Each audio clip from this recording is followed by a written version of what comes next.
Assalamualaikum warahmatullahi wabarakatuh. Perkenalkan, kami dari kelompok 1 akan mempresentasikan hasil diskusi kami, yaitu tentang prosedur penilaian acuan patokan dan penilaian acuan normatif yang beranggotakan saya sendiri, yaitu Andinia Gusti Utami dengan NIM 2412-9008 sebagai moderator. Selanjutnya ada rekan saya. Baiklah, perkenalkan, nama saya Hikmah Ramadhani dengan NIM 2412-9372. Baiklah, saya Nandisa Fitri dengan NIM 2412-9074. Baiklah, saya Rehana Nabila dengan NIM 2412-9424. Saya Saudi Ramayani dengan NIM 2412-9434. Saya Zira Audi Ramadhani dengan NIM 2412-9118. Baiklah, kita masuk pada materi yang pertama, yaitu tentang pengertian acuan dan juga penilaian acuan patokan serta ciri-cirinya yang akan dijelaskan oleh Sawadi Ramayani. Kepada Sawadi, silakan.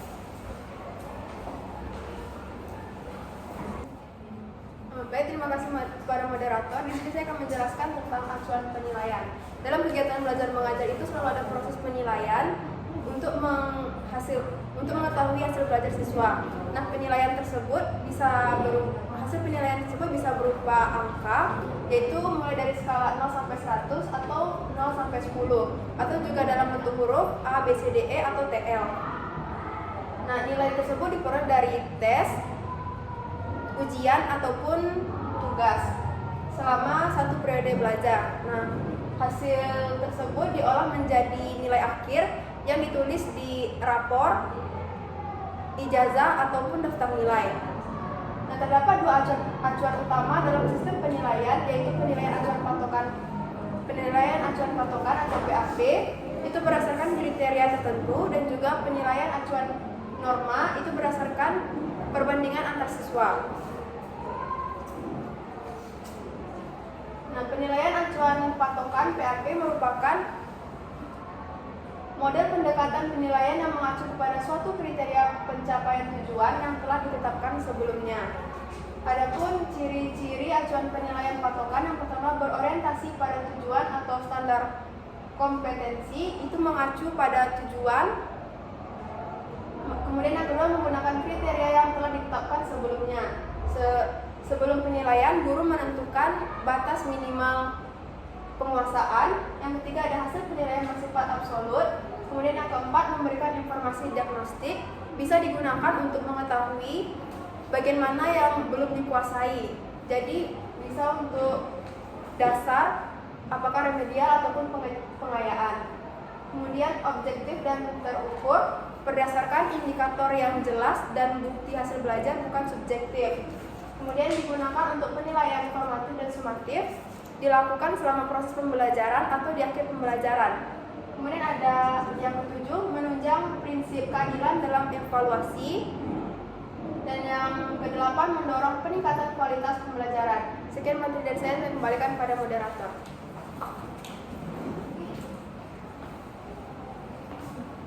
Baiklah, terima kasih kepada Sawa yang telah menjelaskan materinya. Materi yang kedua yaitu tentang karakteristik penilaian acuan patokan dan juga langkah-langkahnya yang akan dijelaskan oleh Raihana Nabila. Kepada Raihana, disilakan. Baik, terima kasih atas waktunya moderator. Saya akan menjelaskan tentang karakteristik acuan penilaian patokan. Yang dimana acuan penilaian patokan ini sama-sama kita ketahui bahwa ini memiliki karakteristik yang berfokus pada pencapaian kompetensi atau tujuan dari pembelajaran tersebut, sehingga penilaian siswa itu lebih terarah dan objektif. Jadi bagi siswa yang tidak tuntas terhadap materi tersebut akan diadakan remedial oleh gurunya. Selanjutnya di sini adalah langkah-langkah acuan penilaian patokan. Yang pertama itu menetapkan tujuan pembelajaran, yang dimana tujuan pembelajaran akan ditetapkan melalui capaian pembelajaran pada kurikulum merdeka. Yang kedua itu menentukan indikator keberhasilan. Indikator keberhasilan ini merupakan tanda-tanda dari keberhasilan yang akan dicapai oleh siswa, sehingga indikator keberhasilan ini akan dibuat dari capaian pembelajaran atau guru dapat dibuatnya dari tujuan pembelajaran. Yang ketiga kriteria ketuntasan minimal atau KKM. Pada kurikulum Merdeka, KKM ini diganti menjadi KKTP, yaitu kriteria ketuntasan tujuan dari pembelajaran sebagaimana batas dari penilaian siswa. Yang keempat yaitu menyusun instrumen penilaian sesuai dengan tujuan dan indikator, bisa berupa penilaian tertulis, objektif atau subjektif. Yang kelima yaitu melaksanakan penilaian kepada peserta didik sesuai prosedur yang telah disiapkan atau ditetapkan, yang dimana guru akan menilai peserta didik terhadap apa yang telah disiapkannya di awal, yaitu sesuai dengan tujuan pembelajaran. Yang keenam itu menganalisis hasil penilaian dengan membandingkan capaian pembelajaran siswa terhadap KKM atau KKTP, yang dimana guru akan membandingkan hasil penilaian atau nilai yang dihasilkan oleh siswa terhadap KKM atau KKTP. Yang terakhir yaitu menentukan tindak lanjut berupa kegiatan remedial untuk siswa yang belum tuntas atau kegiatan pengayaan bagi siswa yang sudah tuntas. Materi selanjutnya yaitu pengertian penilaian acuan normatif. Penilaian acuan normatif ini sama-sama kita lihat bahwa sistem penilaian yang membandingkan hasil belajar seseorang dengan hasil belajar kelompok. Ada pengertian penilaian acuan normatif menurut para ahli. Yang pertama yaitu menurut Sahri. Menurut Sahri ini adalah penilaian acuan patokan ini adalah membandingkan hasil prestasi peserta didik dengan hasil prestasi kelompok. Selanjutnya itu menurut Edukasiku 2020, yang dimana yang bertujuan untuk menetapkan siswa dalam suatu kelompok. Yang terakhir yaitu menurut Kamus Siswi dan Manfaati 2018. Ini yaitu penilaian acuan ini adalah sebagai pembanding antara hasil belajar individu dengan hasil belajar kelompok. Sekian materi yang dapat saya sampaikan. Saya kembalikan ke moderator.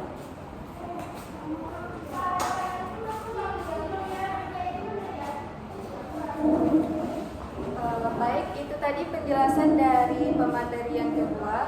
Selanjutnya kita masuk kepada materi yang ketiga, yaitu mengenai karakteristik penilaian acuan norma dan juga ciri-ciri serta langkah-langkahnya yang akan dijelaskan oleh Nonik Saputri. Pada Nonik, silakan. Baik, terima kasih moderator. Materi selanjutnya itu ada karakteristik utama PAN, yang mana yang pertama itu ada membandingkan peserta didik dengan kelompok atau norma kelompok. Yang kedua itu bersifat relatif atau standar berubah sesuai kelompok atau kondisi. Yang ketiga itu menasumsikan distribusi kemampuan peserta didik dalam kelompok dapat digambarkan dengan kurva normal atau mean dan deviasi standar. Yang terakhir itu ada hasil penilaian lebih menunjukkan posisi atau peringkat kelompok, tidak secara langsung menyatakan sempurna atau tidak pada dalam penguasaan materi. Selanjutnya itu ada ciri-ciri khusus dari PAN. Yang pertama yaitu bersifat relatif atau standar berubah sesuai kelompok atau kondisi. Yang kedua itu menunjukkan posisi atau peringkat peserta didik. PAN menunjukkan posisi atau peringkat peserta didik. PAN dilakukan dengan menentukan posisi atau kedudukan peserta didik dalam kelompok, misalnya peringkat 1, 2, 3, dan seterusnya. Yang ketiga itu ada standar penilaian berubah-ubah atau tidak tetap. Standar PAN bersifat dinamis atau dapat berubah tergantung pada rata-rata nilai dan standar baku kelompok. Yang keempat itu ada menggunakan analisis statistik. Penilaiannya dilakukan dengan menghitung rata-rata dan simpanan baku untuk menentukan nilai realitas peserta didik, misalnya Z-score atau T-score. Yang kelima itu tidak menunjukkan tingkat penguasaan kompetensi. nilai yang dihasilkan PAN tidak menunjukkan seberapa besar penguatan dalam materi. Yang keenam itu cocok untuk tujuan seleksi dan klasifikasi. PAN sering digunakan untuk tujuan seleksi. Misalnya menerima siswa berprestasi atau menentukan peringkat. Yang terakhir itu ada menggambarkan penyebaran kemampuan dalam kelompok. Selanjutnya yaitu ada langkah-langkah dalam menerapkan PAN. Yang pertama itu kumpulkan skor mentah tiap peserta didik yang mengikuti tes dalam satu kelompok. Yang kedua, hitung rata-rata MEAN dan simpangan baku atas standar deviasi dari skor kelompok tersebut. Yang ketiga itu susun pedoman konversi atau transformasi skor mentah menjadi nilai, misalnya Z-score atau T-score berdasarkan distribusi kelompok. Yang keempat itu tentukan peringkat atau posisi peserta didik dalam kelompok berdasarkan nilai yang telah dikonversi. Dan yang terakhir itu interpretasikan hasil sebagai pendidikan relatif peserta didik dalam kelompok, bukan sebagai penguasa mutlak terhadap kompetensi tertentu. Baik, sekian materi yang dapat saya sampaikan. Saya kembalikan kepada moderator.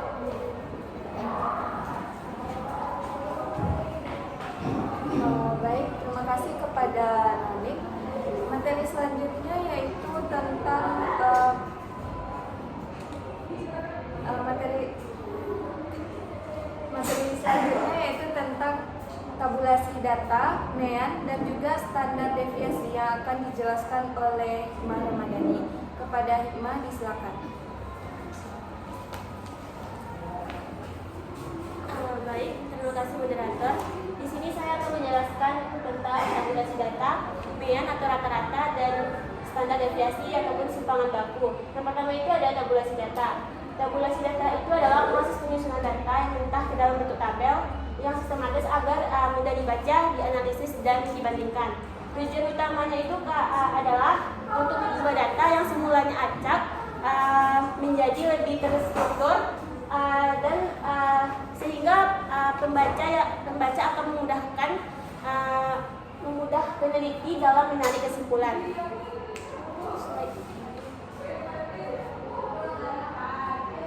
Nah, selanjutnya itu ada prosedur tabulasi data. Ada 5 prosedurnya. Yang pertama itu adalah mengumpulkan data mentah atau raw data dari hasil observasi, kuesioner, wawancara, ataupun eksperimen. Maksudnya itu pertama-tama kita harus mengumpulkan data terlebih dahulu, baik itu secara kuesioner ataupun wawancara dan observasi. Selanjutnya itu adalah menentukan kategori atau variabel yang akan ditabulasi. Misalnya kita menentukan berapa banyak jenis kelamin satu kelas itu, usianya, terus ada nilai tes dan lain-lain. Yang ketiga itu ada membuat tabel frekuensi dengan kolom dan baris yang mewakili kategori dan jumlah kemunculan data. Maksudnya itu kayak kita membuat tabel setelah kita kumpulkan data mentah tadi, terus kita udah tahu data apa saja yang kita dapatkan. Nah, selanjutnya itu adalah kita membuat tabel tersebut. Yang keempat itu ada menghitung jumlah atau frekuensi dari setiap kategori. Setelah kita kumpulkan dalam bentuk tabel, nanti data itu akan kita jumlahkan per frekuensinya. Yang kelima itu ada menyajikan hasil tabulasi dalam bentuk tabel tunggal, bisa pun dalam bentuk tabel silang atau flash tabulation, dan bisa juga dalam bentuk diagram, bisa itu diagram batang, lingkaran, ataupun histogram.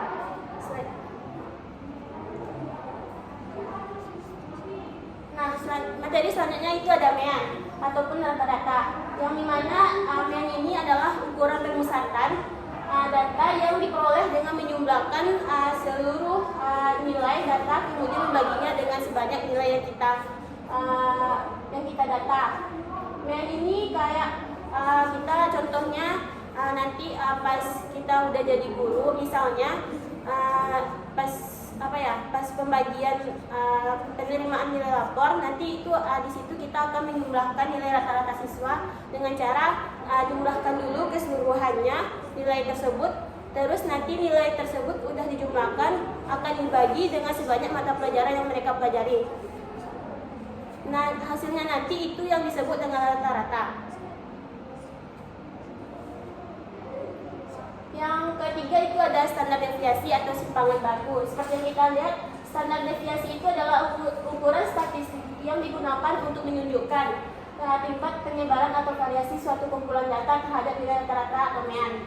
Nah, yang kata lain berarti standar deviasi ini menunjukkan seberapa jauh nilai rata-rata itu menyimpang dari seberapa jauh nilai data-data itu menyimpang dari rata-rata. Mungkin sekian dari presentasi saya kembalikan kepada moderator. Baiklah, terima kasih kepada Hikmah yang telah menjelaskan materinya.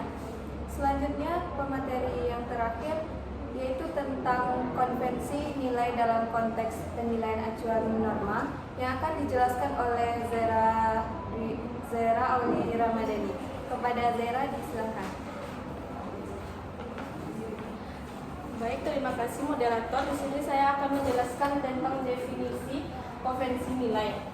Konvensi nilai adalah aturan atau kesepakatan formal yang digunakan untuk menetapkan nilai akhir siswa dalam konteks penilaian acuan norma. Adapun prinsip konvensi nilai yaitu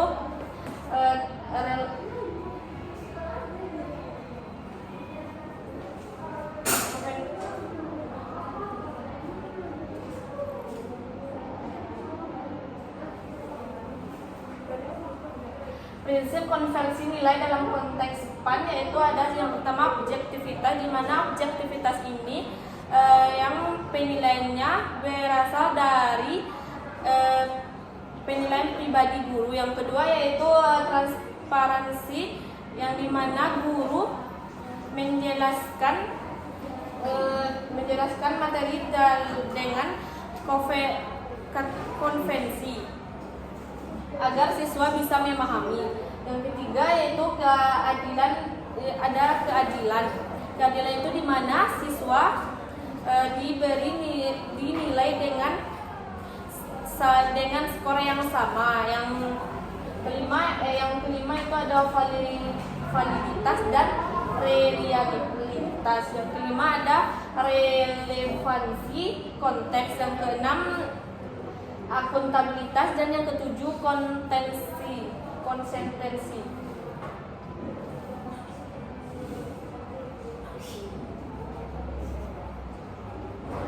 Yang selanjutnya itu ada pedoman konversi nilai. Yang pertama itu pengumpulan skor mentah. Yang kedua yaitu penentuan kategori nilai. Yang ketiga menentukan pembuatan tabel konversi. Yang keempat yaitu penyesuaian distribusi skor. Yang kelima sosialisasi dan pelatihan guru. Yang keenam monitoring dan evaluasi. Yang ketujuh dokumentasi dan evaluasi. Yang kedelapan yaitu komunikasi kepada siswa dan orang tua. Mungkin sekian materi yang bisa saya sampaikan. Saya kembalikan kepada moderator. Baiklah, terima kasih kepada Zera yang telah menjelaskan materinya. Selanjutnya kita masuk pada studi kasus. Yang mana studi kasusnya penerapan penilaian acuan patokan dan penilaian acuan norma di SD Negeri Mekarjaya kelas 4 SD. Nah, kelas 4 SD ini terdiri dari 30 siswa, di mana guru matematika yaitu Ibu Rina menghadapi tantangan karena kemampuan siswa berbeda-beda. Beberapa siswa cepat menerima materi, perkalian dan juga pembagian, sementara sebagian lainnya memerlukan bimbingan yang lebih. Nah, untuk mengevaluasi pembelajaran, Bu Rina menggunakan penilaian acuan patokan, yaitu menentukan apakah siswa itu mencapai ketuntasan minimal belajar, yaitu nilai 75. Nah, penilaian acuan norma yaitu menilai kemampuan siswa dibandingkan teman sekelas sehingga terlihat peningkat kreatif siswa. Nah, dari kasus tersebut kita didapatlah hasil dari penilaiannya, yaitu penilaian acuan patokannya yaitu ada 22 siswa tuntas dan 8 siswa belum tuntas. Sementara penilaian acuan normanya 5 siswa berperingkat tinggi, 20 siswa berperingkat menengah dan 5 siswa berperingkat rendah.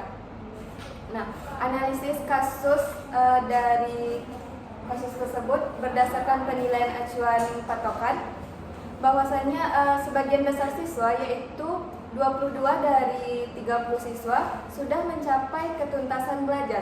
Nah, sementara siswa yang belum mencapai ketuntasan belajar membutuhkan bimbingan tambahan agar mencapai standar ketuntasan.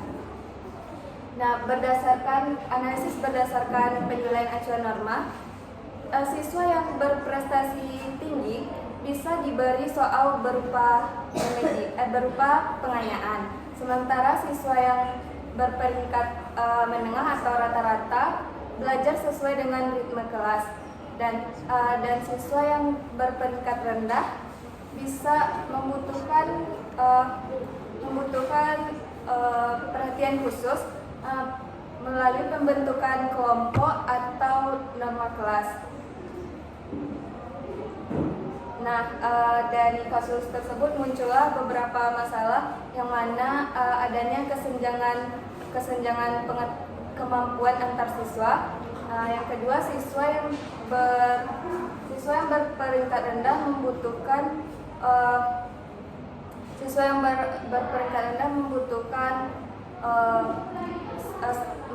strategi remedial, dan siswa yang berprestasi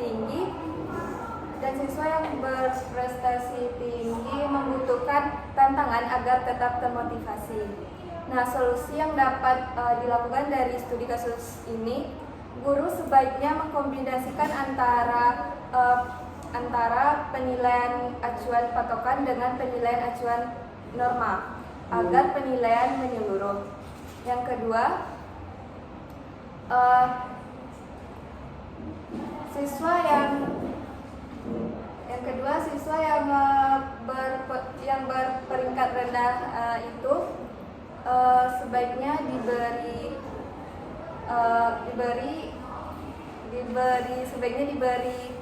bimbingan tambahan agar mereka bisa lebih terfokus untuk belajar. Nah, baik, mungkin sekian dari solusi dari kasus tersebut. Baik, mungkin itu tadi dari penjelasan studi kasus. Selanjutnya yaitu kesimpulan dari keseluruhan materi kami tadi, bahwasanya penilaian acuan patokan itu menekankan pengukuran kompetensi siswa terhadap kriteria atau standar ketentuan yang telah ditetapkan sebelumnya. Nah, bersifat individual, objektif, dan digunakan untuk mengetahui ketuntasan belajar serta memberikan umpan balik pembelajaran. Dan sementara itu, penilaian acuan norma yaitu menilai prestasi siswa secara relatif dengan membandingkan hasil belajar mereka terhadap kelompok atau norma kelas, sehingga nilai lebih menunjukkan posisi atau prestasi mereka daripada penguasaan materi secara mutlak. Nah, keduanya ini memiliki peran penting dalam evaluasi pendidikan, namun diterapkan sesuai dengan tujuan, konteks, dan juga kebutuhan pembelajaran. Baiklah, mungkin itu saja penjelasan dari kelompok kami. Kalau ada salah-salah kata, kami mohon maaf. Kami akhiri dengan Assalamualaikum warahmatullahi wabarakatuh.